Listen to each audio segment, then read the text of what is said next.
Hello. Good afternoon, everyone. My name is Irene. I would like to welcome you on my topic discussion for today. This is continuation from yesterday, the identifications of infectious disease processes. And we will continue today. On the part one, we will have influenza. Second is our healthcare associated pneumonia. And the last one is about herpes viruses. Hoping yesterday you understand what is viral hepatitis. The hepatitis A, the hepatitis B, the hepatitis C, the hepatitis D, the hepatitis E. So 5. And the last one yesterday, the HIV. Hoping you understand for the lecture that I discussed yesterday. And then for the continuation today, this is the last one. The influenza and HIV and the herpes viruses. Okay, let's start. I will present to you the PowerPoint presentations by more on theoretical discussion means you will see on my slides it's more topics that I put up so that you easy understand it. And by the way, if you need some information, additional clarification, I put in my description box the references for updates for updates. Okay.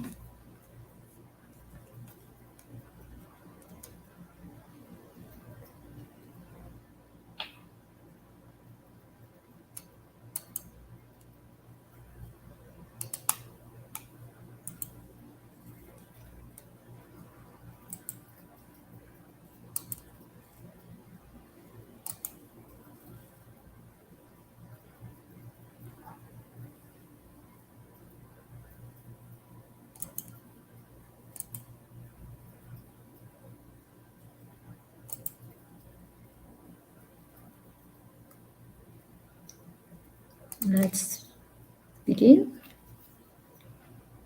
Presented by IRPS Infection Control Preventionist. The topic for today, identification of infectious disease processes. Part 4. The last is yesterday, the part 3. And the 1 and 2 that I discussed to you is the last week ago.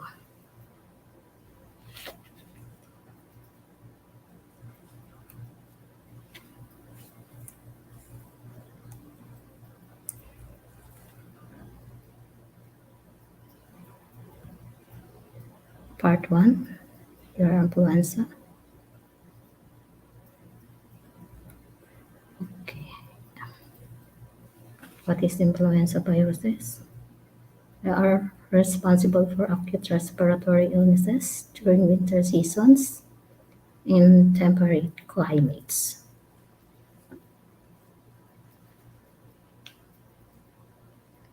Epidemic influenza occurs due to small changes in surface glycoproteins, a process known as antigenic drift.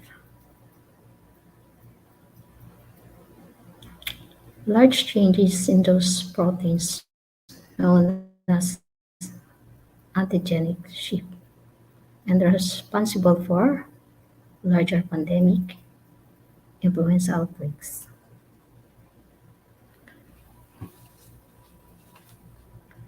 The seasonal influenza is expected annually. Yes, it was annually, and we have annually vaccination for it. And I'm waiting for the request from MOH to be given to our staff.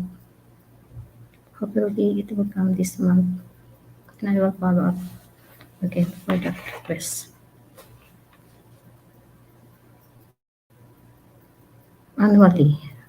But the threat of pandemic influenza due to a large change in seasonal strains or introductions of a novel strains requires infection prevention and control programs to have what surveillance, interventions, and emergency preparedness plans in place. Influenza can cause a spectrum of disease in humans, ranging from self-limited respiratory infections to a more fulminant illness. The very young and the very old are more susceptible to severe disease, as are individuals with certain underlying medical conditions. Again, what I said, the very young and the very old are more susceptible to severe disease.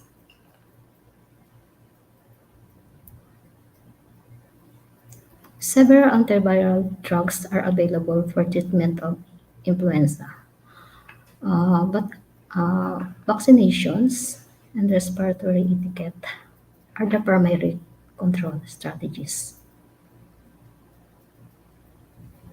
Respiratory etiquette are the primary control strategies. Each year, vaccines are modified to reflect the strains most likely to be circulating.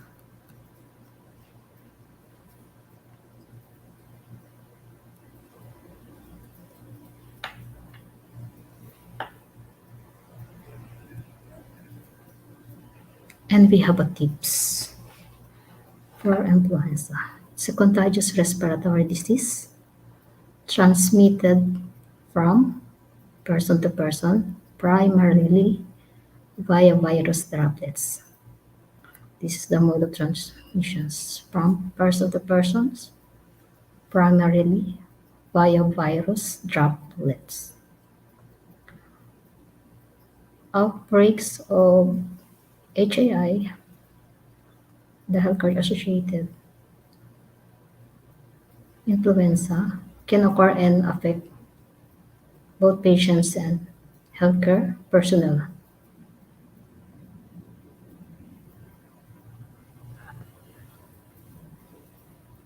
The vaccination is the primary method for preventing influenza and its complication.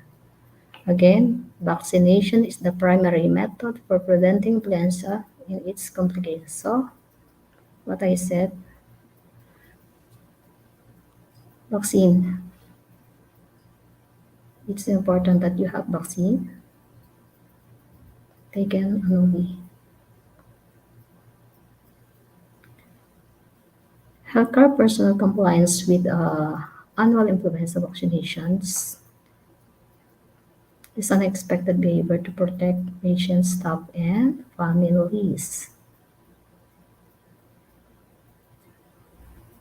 The standard precautions, including respiratory hygiene and cap etiquette and droplet precautions, are effective infection prevention methods used to prevent influenza transmission in healthcare facilities.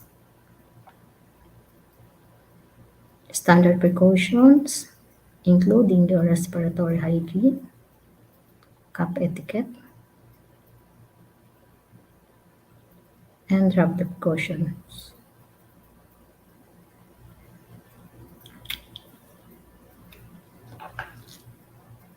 Influenza prevention plans include educations, vaccinations, isolations, and surveillance, as well as restricting visitors. And healthcare personnel who are ill in enhancing infection prevention measures during outbreaks.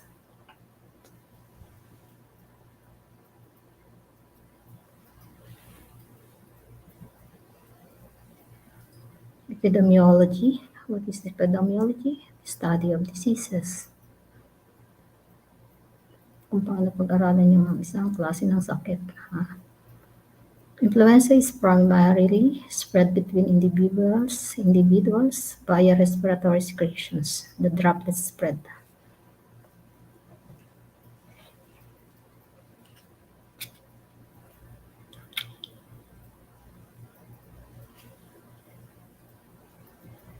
Viral shedding can start 24 to 48 hours after infections and typically 24 hours before the onset of symptoms.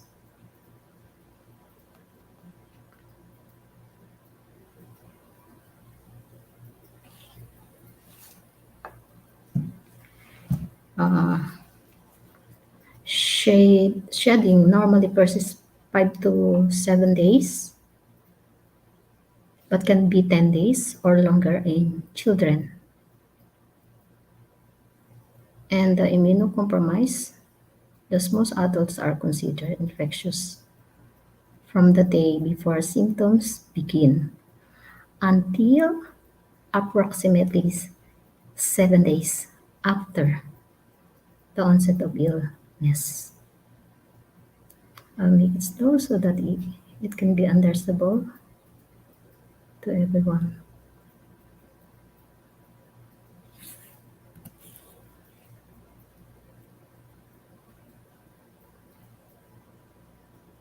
Okay, let's go to the clinical manifestations.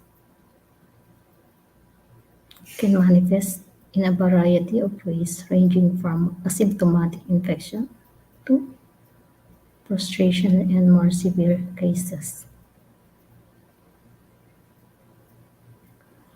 Upper respiratory symptoms tend to occur most frequently, along with systemic symptoms of fever. What are the symptoms? Fever, headache, and myalgia, most often with acute onset.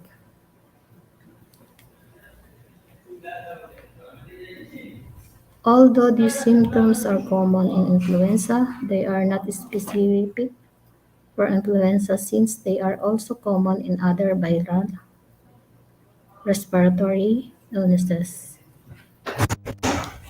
And establishing the diagnosis of influenza as opposed to a respiratory illness due to the another virus and then remain as important clinical challenge.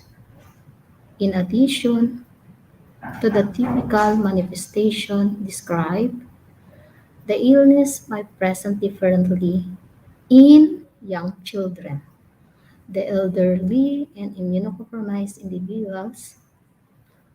Children might present with otitis media, and young children might exhibit initial symptoms of bacterial sepsis with high fevers and febrile seizures. Okay. In elderly patients with influenza, fever and cough remain frequent findings, although the temperature elevations might be blunted.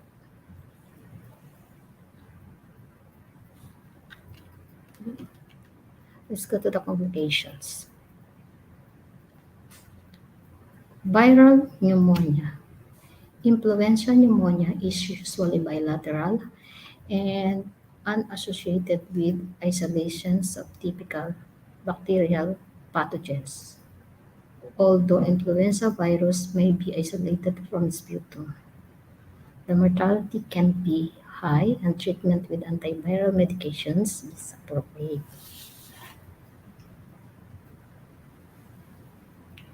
Pneumonia is more common in older adults with comorbidities.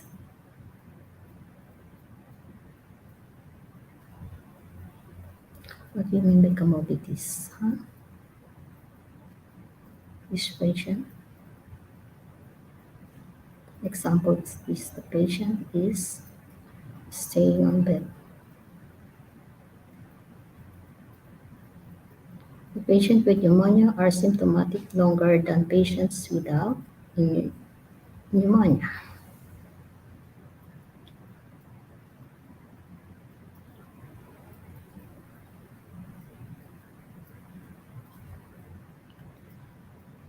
Influenza pneumonia can also occur in younger patients, especially during pandemics as seen with influenza A.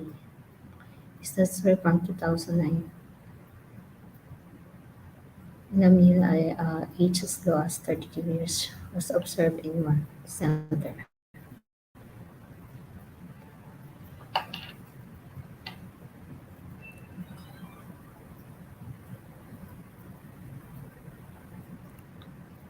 Bacterial co-infections. The number increased up to 55% of patients in autism series when reviewing the fatal cases.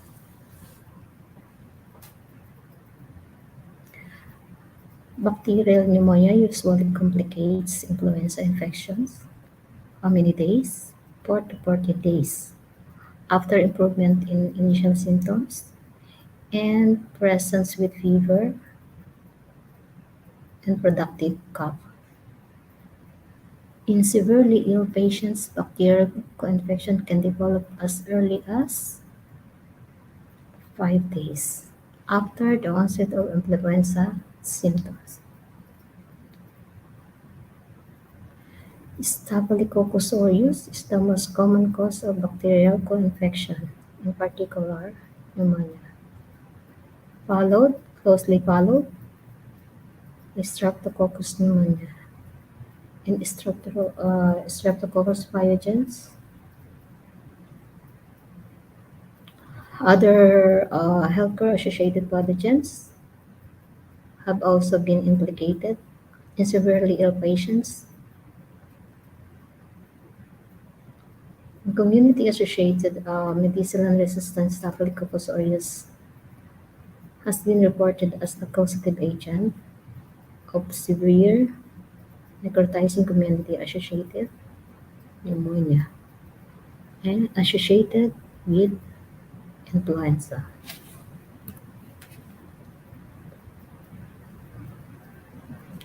The rare syndromic complications means rare. Influenza infection has been associated with encephalitis, transverse myelitis, Reye syndrome, myositis, myocarditis, pericarditis, and renal failure.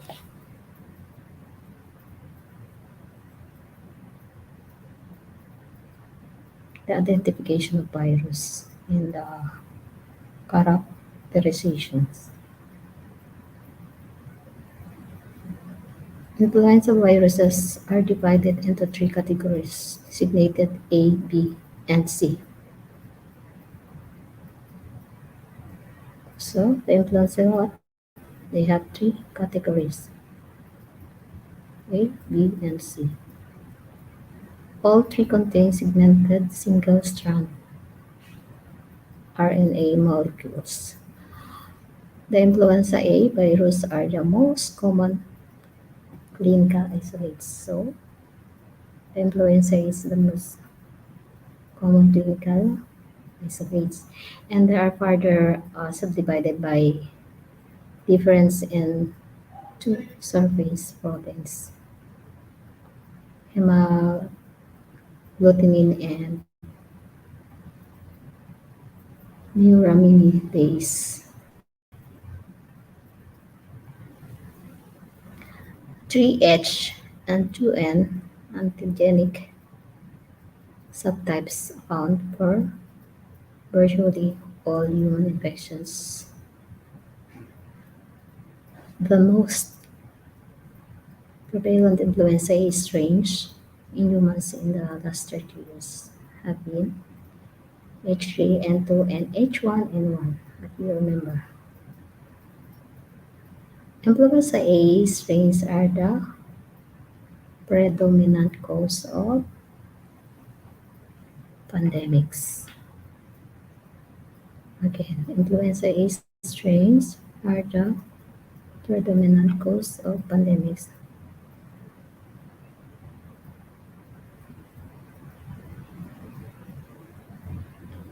Influenza B strains can also cause annual epidemic disease. But the clinical illnesses tend to be milder than illnesses caused by influenza A. The influenza C strains can be identified in up to 13% of influenza infections, but they either produce mild illness, usually each your common cold, or are detected with another respiratory virus, which makes it difficult to assess its clinical role. Influenza C strains have not been associated with large epidemics.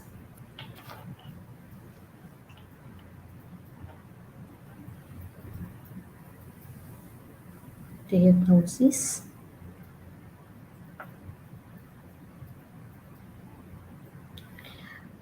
Diagnosis relies on symptoms suggestive of influenza, including upper respiratory symptoms with fever and myalgia. However, influenza season at high degree of suspicion should be maintained, as not all patients have classic influenza-like illness symptoms. Okay?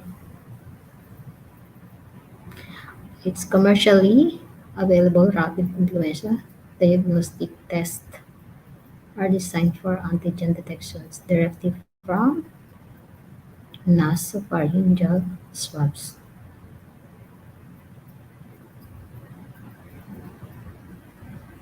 The performance of rapid influenza diagnostics diagnostic tests varies based on seasonality when influenza viruses are circulating in the community.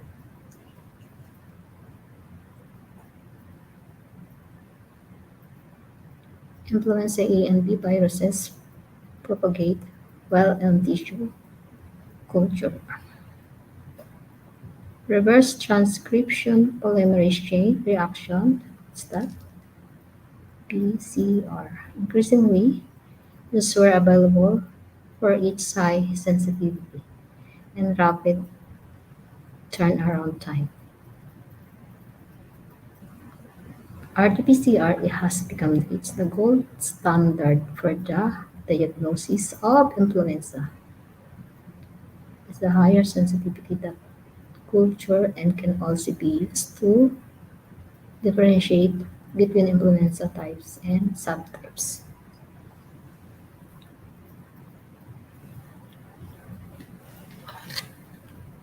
Remember,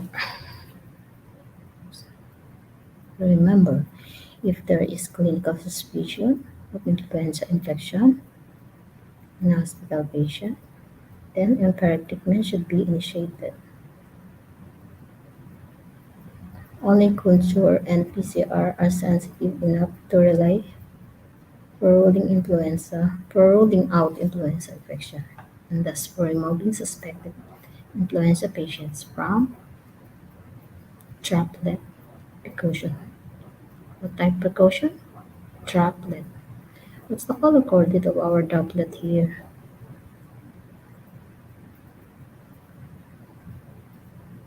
Uh, Contact is green, airborne is blue, droplet is color coded. Precautionary measures, signage. What we use is red.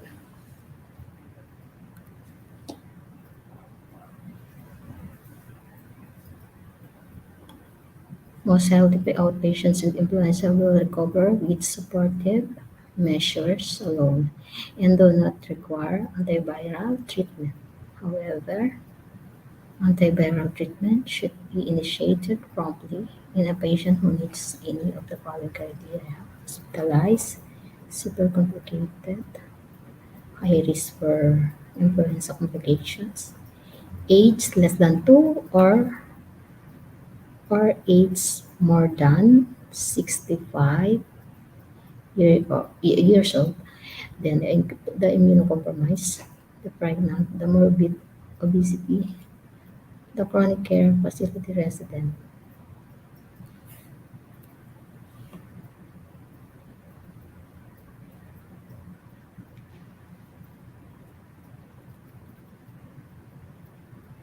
Annual influenza vaccination. Vaccinating individuals before the seasonal increase in influenza virus circulation is the most effective means of reducing the incidence and complication of influenza. Vaccination is far more cost-effective than chemo prophylaxis with agents.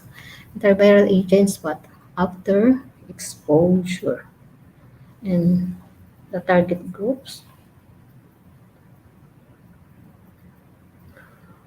all children 6 months to 18 years of age, and all adults 50 years of age and older.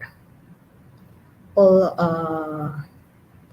the adults and children with underlying medical conditions, uh, including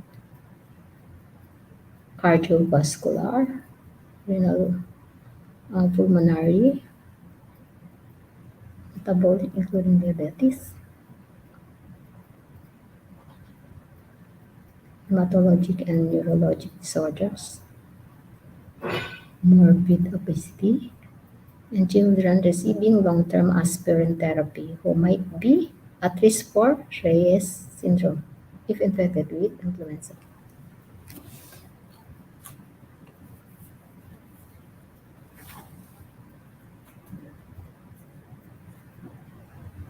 Adults and children who are immunosuppressed, pregnant women and breastfeeding mothers, residents of long-term care facilities, household contacts of anyone meeting the above criteria, and contacts of infants younger than 6 months.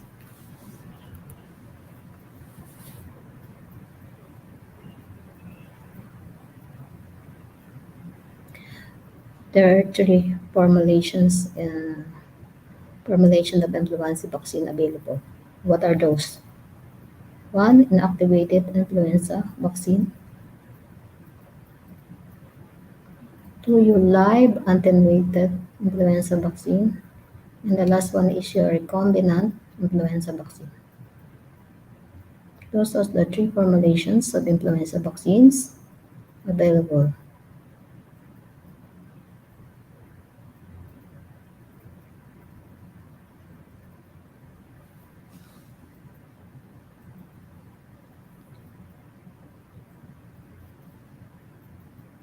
Okay, inactivated influenza vaccine is contraindicated in patients with severe anaphylactic allergic reactions to eggs or any vaccine components.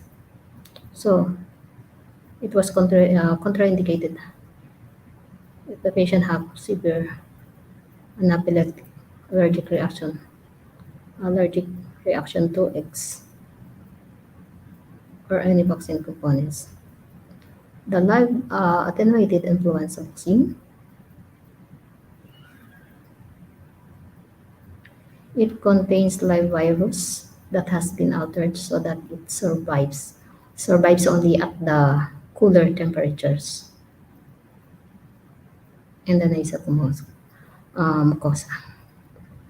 Recombinant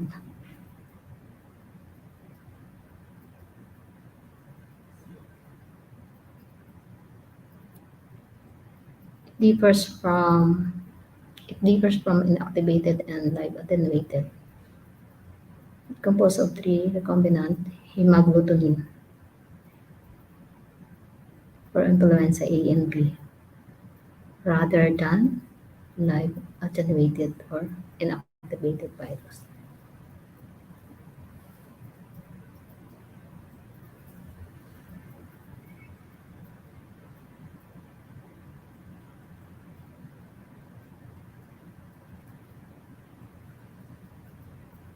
Now, let's go to the vaccine side effects and complication. We must know the vaccine side effects. Before vaccinations, the patient should be informed of the following. Vaccine is formulated annually to protect against influenza strains like likely to circulate in United States in the upcoming winter. Respiratory diseases unrelated to influenza vaccination can occur after vaccinations. Influenza vaccine should not be administered to persons known to have anaphylactic hypersensitivity to eggs or other components of the vaccines without first consulting a physician. So it means have first consultation for this to your physician. It's important. Have consultation, assessment, rolled out by the doctor.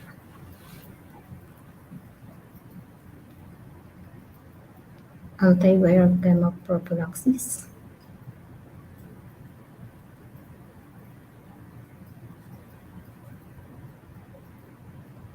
The annual influenza vaccination is the best way to prevent influenza. But antivirals medications are approximately 70 to 90% effective in preventing influenza and can be useful adjunct to vaccinations.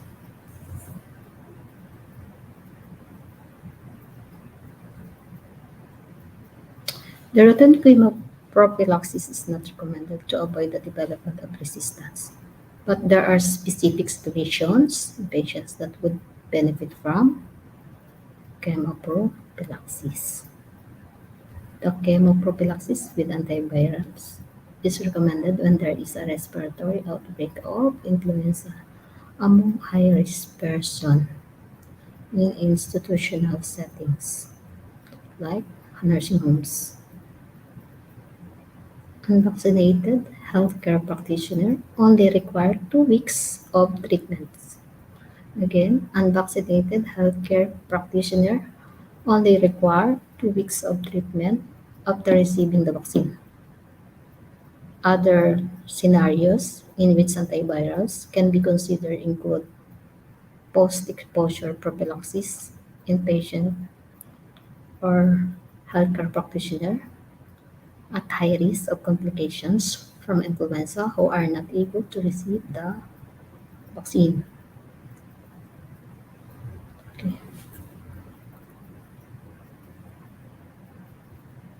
The healthcare personnel with influenza illness,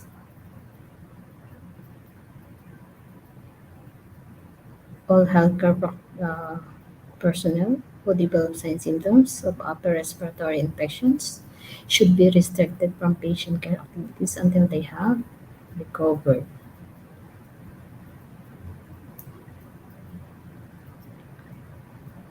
The HCP who develop lab confirmed inflammation should be instructed to immediately stop patient care activities. Don face mask. Yeah, this is the number one important. Wear your face mask. Wear your surgical face mask until they are away from patient care areas and other personnel, and notify their supervisor and infection prevention personnel.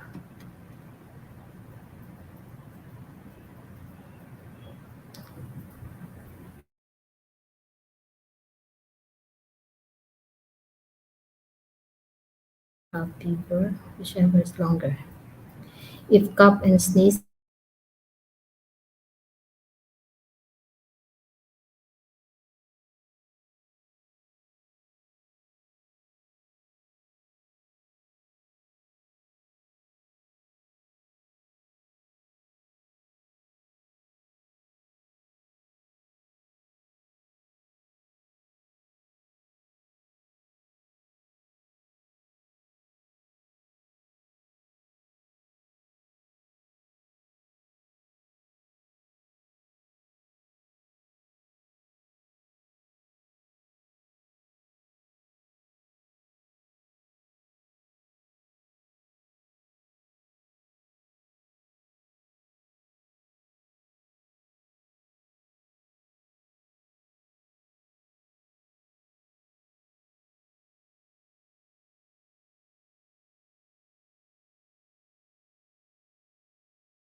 Sorry guys for the sounds.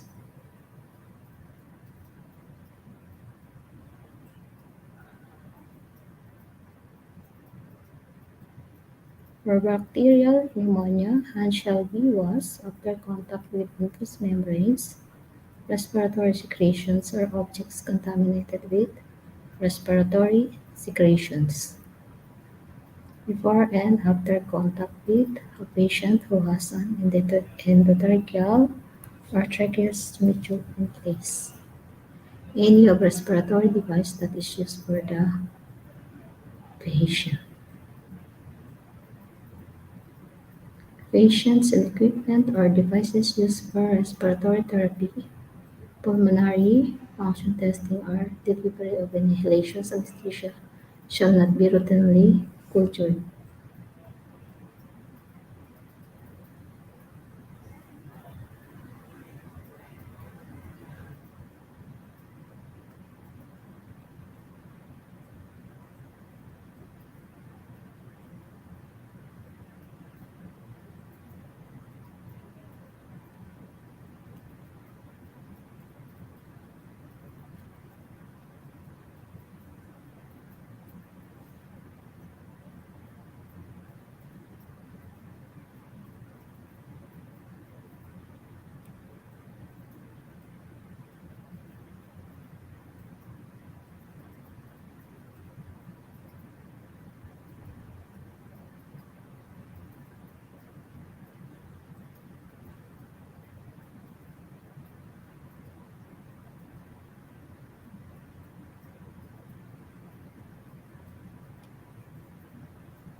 For the equipment, all equipment and devices shall be thoroughly cleaned prior to disinfections or sterilizations. Following chemical disinfections, sterile water shall be used for rinsing reusable semi-critical equipment and devices which have been used on the respiratory tract.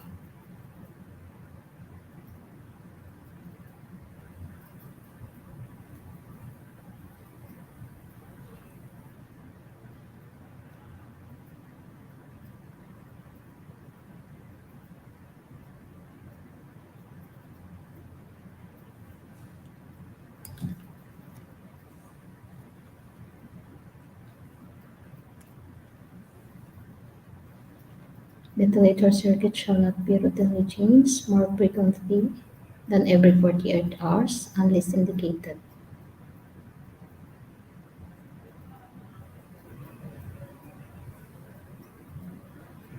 Reusable breathing circuits, mouthpieces, or connections shall be sterilized or subjected to high-level disinfection following use.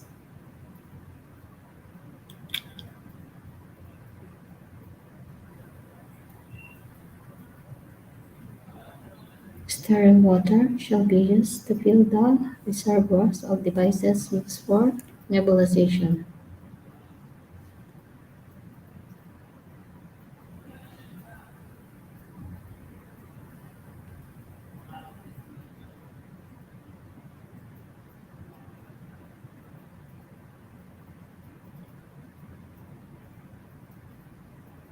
Small volume medications nebulizer shall be disinfected and rinsed with sterile water between treatments on the same patient. Semi-critical respiratory care equipment, respirometers, oxygen dispensers, and ambu bags shall be sterilized or disinfected between patients.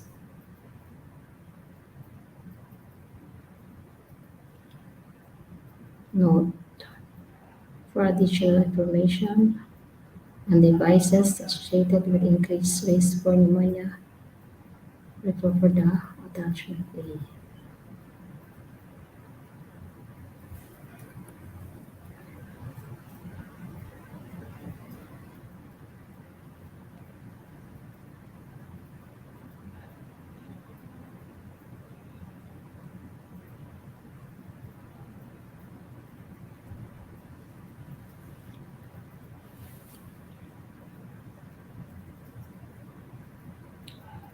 Patients at high risk for complications of pneumococcal infection shall be vaccinated with pneumococcal polysaccharides vaccine.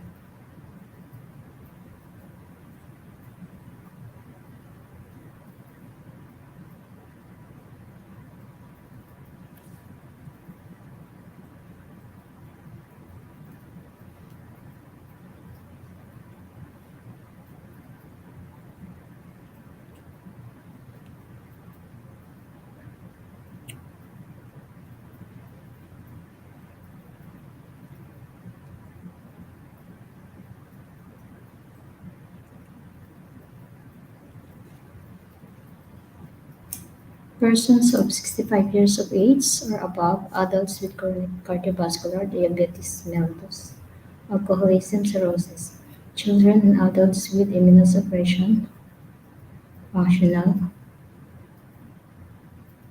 HIV infection, nephrotic syndromes, chronic renal failure.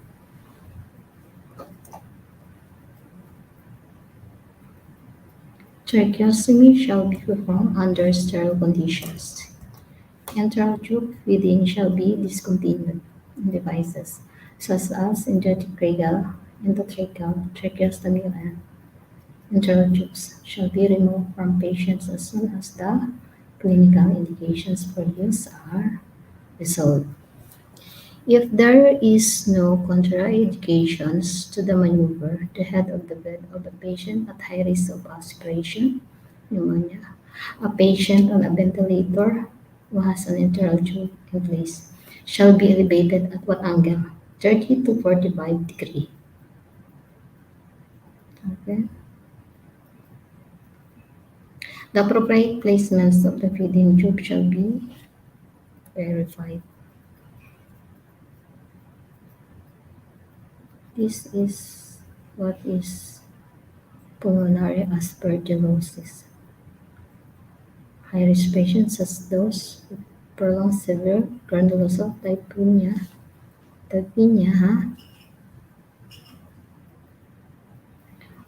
particularly bone marrow transplant recipients, patients who have received solid organ transplants, and patients who have hematologic malignancies and are receiving chemotherapy. The environment. Windows in patients' rooms shall be adequately sealed to prevent infiltrations by the outside air. All horizontal areas shall be dusted on a daily basis. Potted plants, flower arrangement shall not be placed in the rooms of patients at high risk for aspergillosis. Patients with severe granulocytosis shall, on leaving their rooms, wear masks capable of filtering aspergillosis species spores. The RSV is your respiratory syncytial virus infection. Your precaution, contact isolation. Anyone entering the patient's room is required to wear gloves. Gloves shall be worn for handling patients' respiratory secretions. Patients with proven or suspected RSV infections. Gloves shall be changed between patients and after handling respiratory secretions or families contaminated with secretions from one patient before you contact with another patients, and a gown is required for close contact. Admissions in case of RSV outbreak outgoing, transmissions in the hospital. Children with symptoms of viral respiratory illness shall be placed in a what room? Single room. Or children shall be cohorted upon admission according to their RSV infection status. So cohorting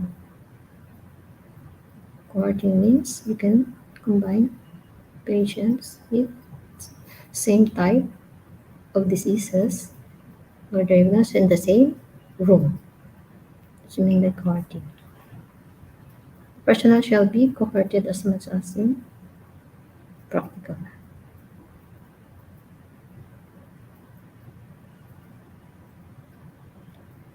Elective admissions of uninfected patients, high risk of complications from RSV infection shall be postponed. Okay. Visitors with symptoms of a respiratory infection shall not be allowed to visit pediatric immunosuppressed or cardiac patients. Again, to those visitors with symptoms of respiratory infection shall not be allowed to visit pediatric immunosuppressed or cardiac patients. The influenza patients suspected of having a diagnosis with influenza shall be placed in a private room or in a room with other patients with proven influenza. Okay?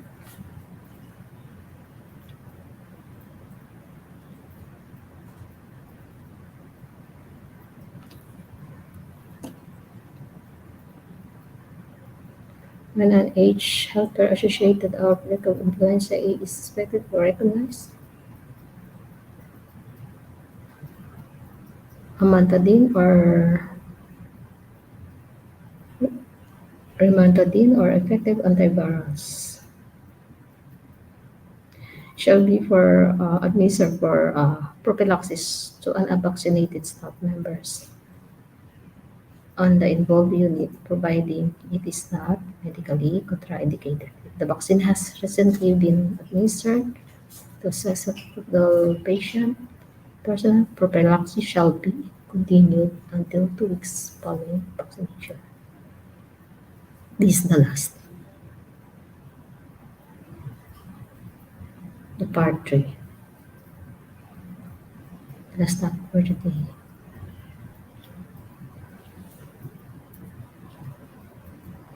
The herpes virus. The herpes virida family is large and found among all vertebrates. The viruses share common structure in a common biology consisting of chronic intermittent infection fluctuating between low-level activity, latency, and high-level replications. There are 8 non-happy herpes viruses of humans, and these form from 3 subfamilies: the alpha, beta, the gamma, the herpes viruses that have laboratory and clinical features in common. These characteristics range from rashes to malignancies.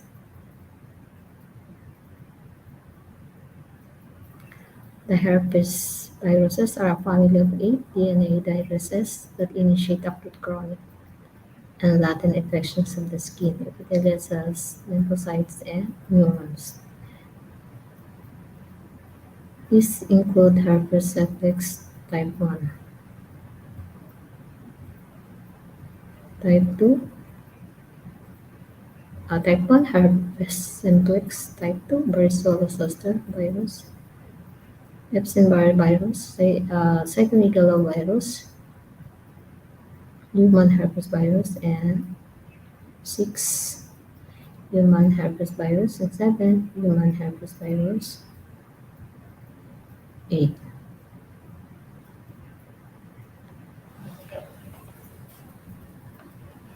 Herpes viruses are transmitted by close intimate contact or exposure to virus containing body fluids and saliva, urine, blood, breast milk, and contaminated respiratory or genital secretions. Exposure and first infections are acquired in childhood.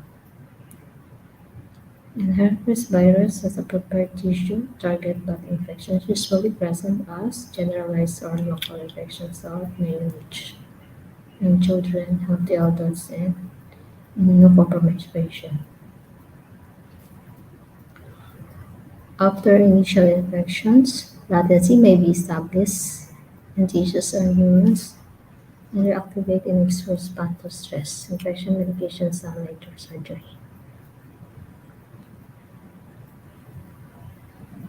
The most infections are asymptomatic. Active disease might present as virus-filled blisters on the face or genitals, fever, malaise, sore throat, thrush, or tumors.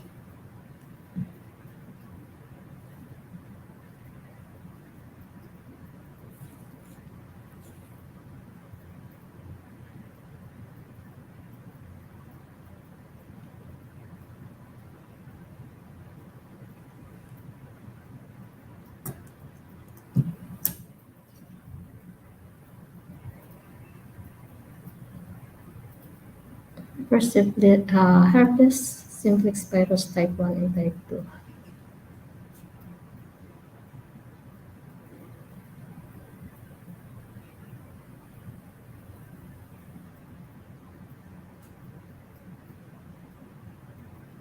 HSV1 and HSV2 share about 50% of their genetic sequences. They both can infect and replicate in cutaneous tissue, such as the skin and mucous membranes, and then enter to the adjacent sensory nerve fibers and move up to the nerve to the cell nucleus, where they can become latent and cell bodies or ganglia of the central nervous system, which are CNS. Then upon reactivation, the virus can return to cutaneous distribution area of the infected nerve to appear as recurrent herpes. Epidemiology of HSV1 and HSV2. Humans are the only natural reservoir for HSV1 and HSV2. Its spread is solely via human-to-human contact with infected material, usually from where? Mucous membranes or skin. And virus does not spread by aerosol. It is unlikely to be spread by fomites due to its liability.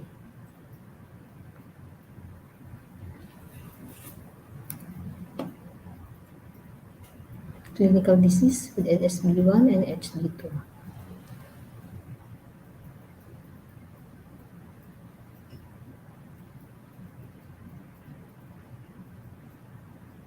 HSV1 disease, primary. Infection most often presents at herpes ingivus matitis in youngsters between the ages of 6 months and 5 years, or herpes pharyngitis in adolescents and young adults. Young adults, disease presents as severe sore throat and tonsillitis. Recurrence of SB1 is called herpes labialis, frequently called cold sores or fever blisters.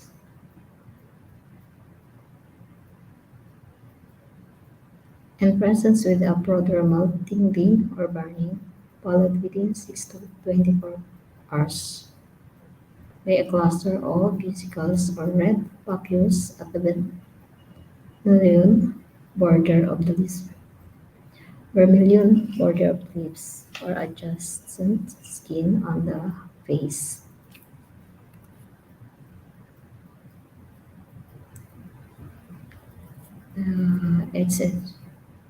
HSV2 disease. Incubation period after sexual contact can range from 3 to 14 days, but usually appears as vesicular lesions and denuded areas of genital mucous membranes within 1 week. Disease is more severe in women than in men.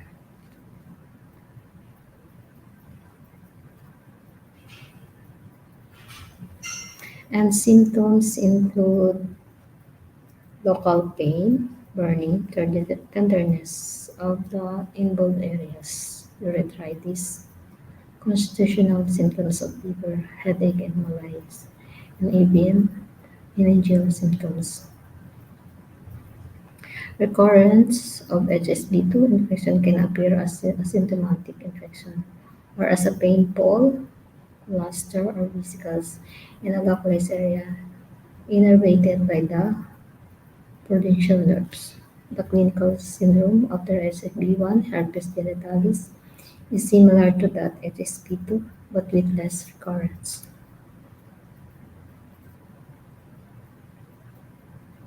The other manifestation of HSV1 or HSV2 diseases, herpes simplex virus, keratitis, or other ocular disease, herpes simplex virus, encephalitis, and meningitis, herpes with flow, and herpes glydotorum, esophagitis, and hepatitis, and enteritis.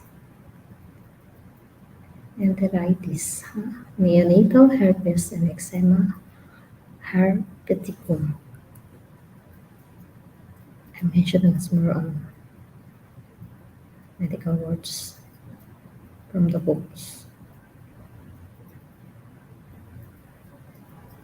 For the continuation, diagnosis of HSV1 and HSV2, and also the treatment and prevention of HSV1 and HSV2 infection. This not distinguish between HSV1 and HSV2, but type-specific antibody assays are commercially available. Polymerase chain reaction assay can be effective at detecting HSV infection in body fluids or biopsy material. Treatment and prevention in HSV1 and HSV2 infection can be treated or prevented using antiviral agents. Again, HSV1 and HSV2 can be treated or prevented using antiviral agents. In addition to antiviral prophylaxis, the use of sunscreens for prevention of herpes labialis, preventing genital contact with viruses is recommended. Use daily balaciclovir, balaciclovir and aciclovir are highly effective in suppressing recurrences of genital herpes. The BCV, Bacillus zoster virus.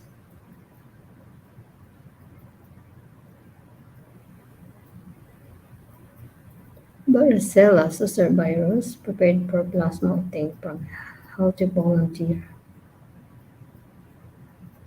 Blood donors who are identified by routine screening to have high antibody titers to varicella zoster virus. It is used to prevent or modify the clinical illness in susceptible immunodeficient persons exposed to varicella zoster virus. What is that? Chickenpox or herpes zoster. if administered no later than 96 hours after exposure. The indications are the criteria that must be met before PRC can be administered to persons. Okay, the durations and protection, the susceptible persons and immune suppressed person have a primary and acquired immune deficiency disorder, have a aplastic disease.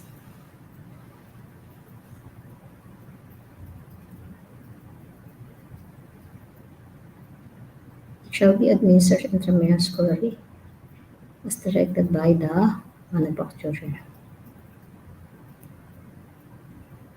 Indications for the use still. The decision of administer to a person exposed to Brucella should be based on whether the patient is susceptible, whether the exposure is likely to result in infection, whether the patient is a greater risk for complication than the general populations. Types of exposure, direct contact exposure, hospital contact, and continuous household contacts.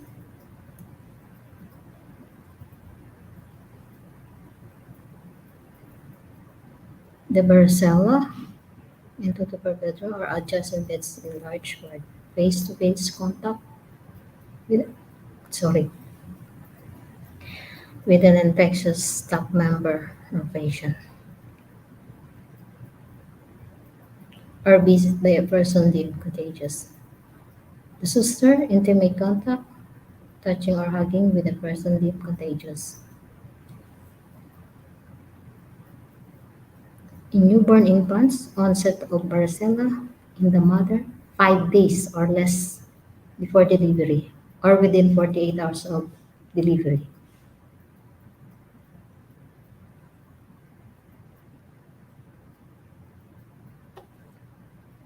And there is a note.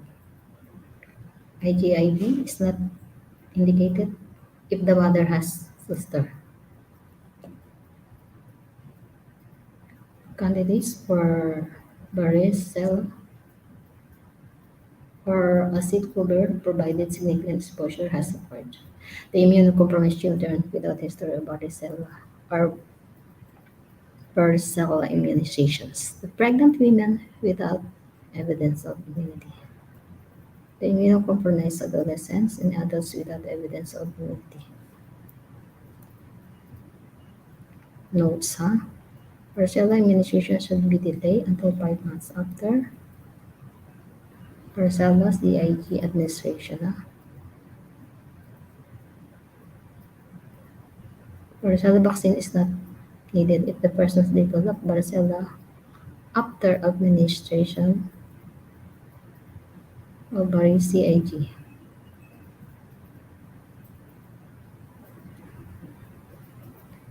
Okay, administrations of varicella vaccine, I'm talking varicella vaccine, to people without evidence of immunity, 12 months of age or older, including adult, as soon as possible within how many hours? 72 hours, and possibly up to 120 hours. After varicella exposure may prevent or modify the disease and should be considered in these circumstances if there are no contraindications for the vaccine. Subsequent exposures and follow-up of varicella recipient, the susceptible healthy adolescents or adults. This explanation, if you need more clarification, this I put on the template all. You can browse it anytime. The varicella zoster immunoglobulin dosage and adverse effects.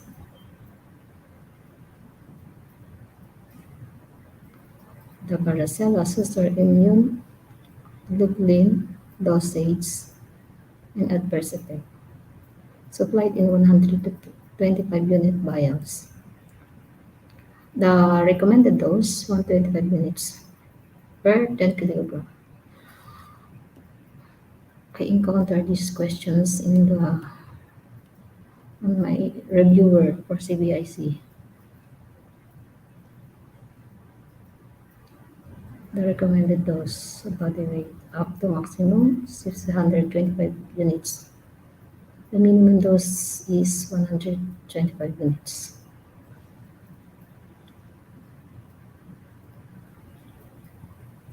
The varicella immunoglobulin associated adverse effects and precautions include most frequent local discomfort at the injection, pain, redness and swelling at the injection site. Less frequent, the gastrointestinal symptoms, the headache, the rash, respiratory symptoms, and rare, the severe event, such as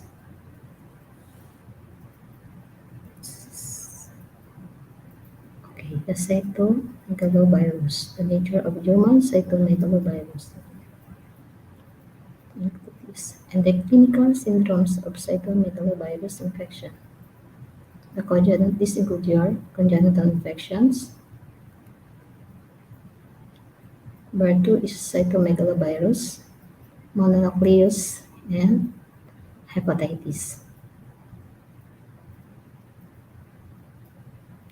Chronic fatigue syndrome has been associated with CMV infection, but it is not clear whether this is due to the CMV itself or whether CMV is associated because of its ubiquitous nature. Number 3, the transplantations and age-related cytomegalovirus infections, interstitial pneumonia. Number 5 is cytomegalovirus enteritis, cytomegalovirus retinitis, the last one. Then diagnosis of cytomegalovirus infections. Active infection with CMV can be diagnosed by PCR or viral culture. Again, PCR or viral culture from urine, saliva, throat, swab, specimen, or other body tissues. Serologic tests that detect CMV antibodies. Tissue culture isolations. The enzyme linked immunosorbent assay, ELISA.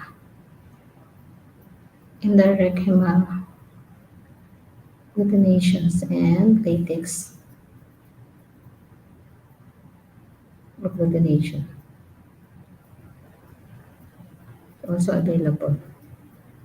The treatment of cytomegalovirus infections, antiviral agents, risk-adaptive prophylactic antiviral management, and next is your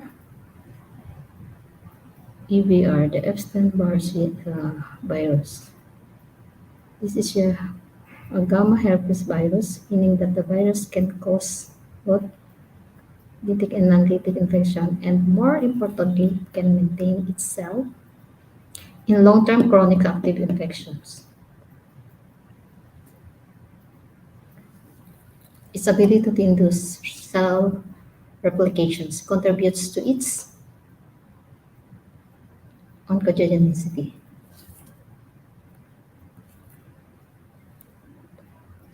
The epidemiology of EVB, Epstein-Barr virus, grows in the epithelium of the oropharynx and shedding into saliva explain the transmissions of infections from such activities as kissing and sharing glassware. Infection occurs in adolescents and young adults. Transfusion of blood and tissue transplantation can be spread EBV to susceptible recipients. Clinical diseases of EDR.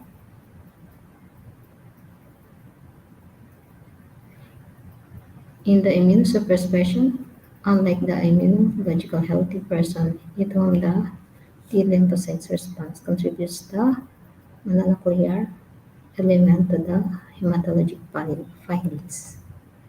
Okay. Diagnosis. IM is characterized by a relative and absolute lymphocytosis, with a typical lymphocytes more than 10% of the total white blood cell count. EBV infection can be confirmed with a panel of antibody tests to EBV early and late rotation. The treatment, the general approach, EBV inhibited in vitro by several antiviral agents, including aciclovir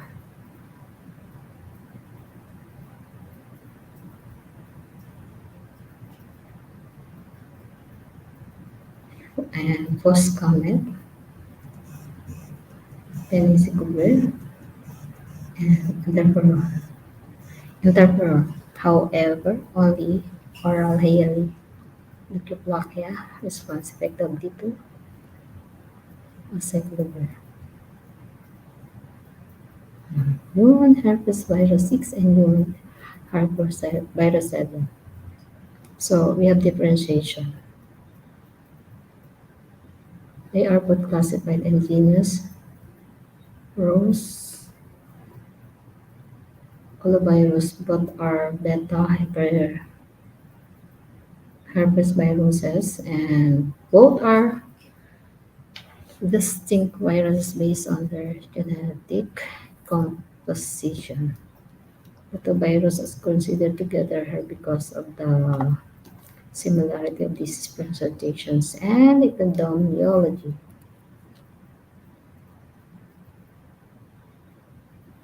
Epidemiology for the cultivations.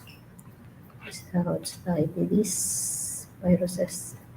This widespread occurrence of infections early in the suggests that the virus has an efficient mechanism for spread. The maternal and child isolates are identical, suggesting the source of virus is within the household.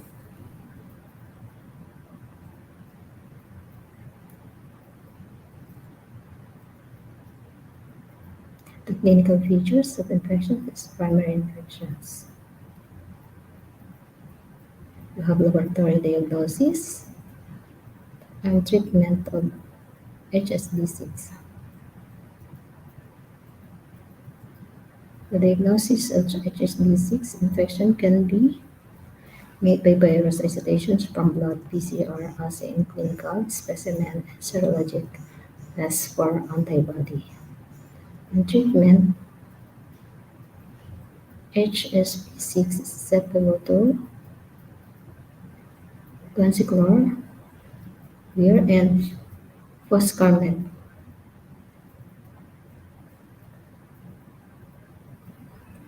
Foscarnet and only relatively susceptible to aciclovir. And your human herpes type A, there's diagnosis of Kaposi sarcoma associated herpes virus. The treatment of Kaposi sarcoma associated with herpes virus. And that's all for today. Thanks for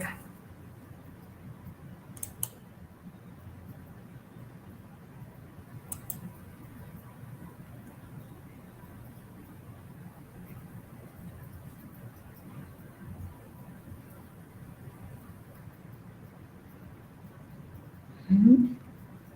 That's the last topic. Hoping you understand for my topic today.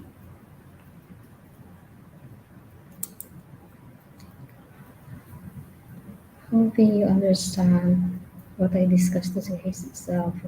For me also it's a deeper knowledge. Being an infection control, I need to learn more the epidemiology diseases.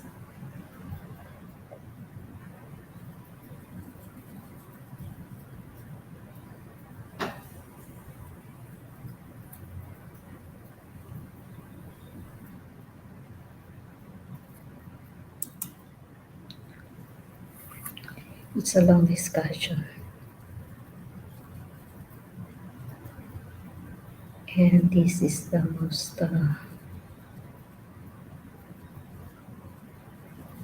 or PowerPoint templates that I presented since the beginning of my lecture topic discussion here in live stream. And I would like to thank also my co in my WhatsApp group also,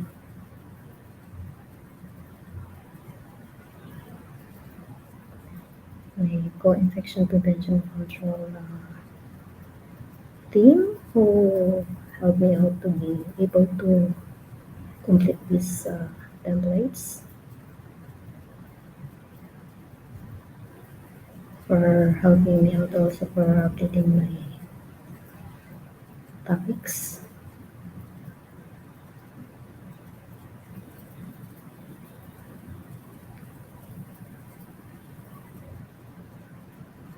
And thank you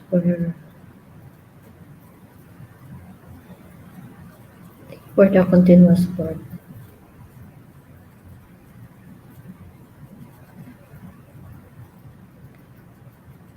And this is what I told. This is the big help. As I um, mentioned yesterday, if you have one to take up um, infection control certification for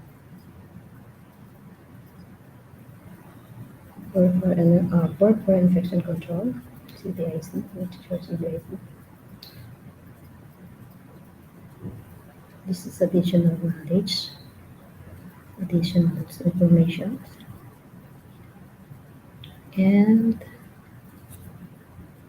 I know it can help in my own little way. Just browsing my slides. Although I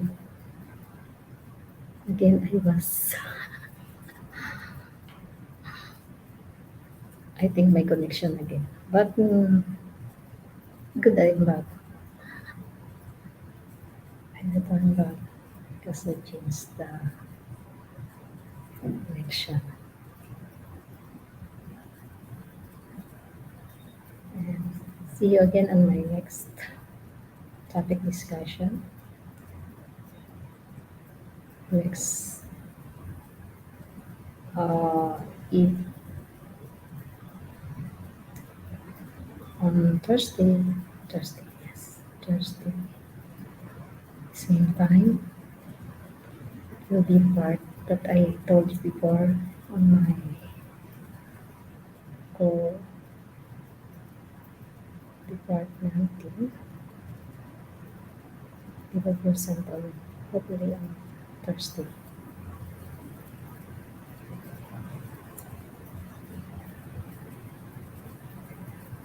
And hoping you guys you also to my visitors there.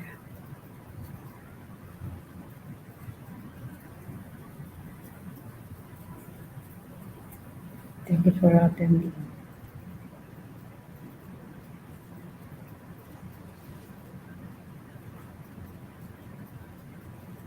And see you again for the next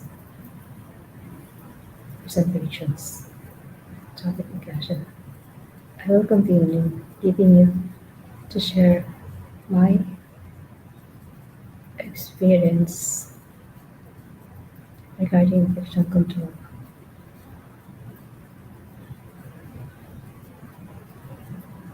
Lecture topics. And I had so much more topics compiled.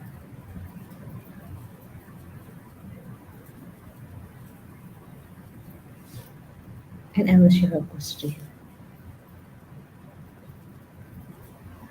And this is part of my responsibility,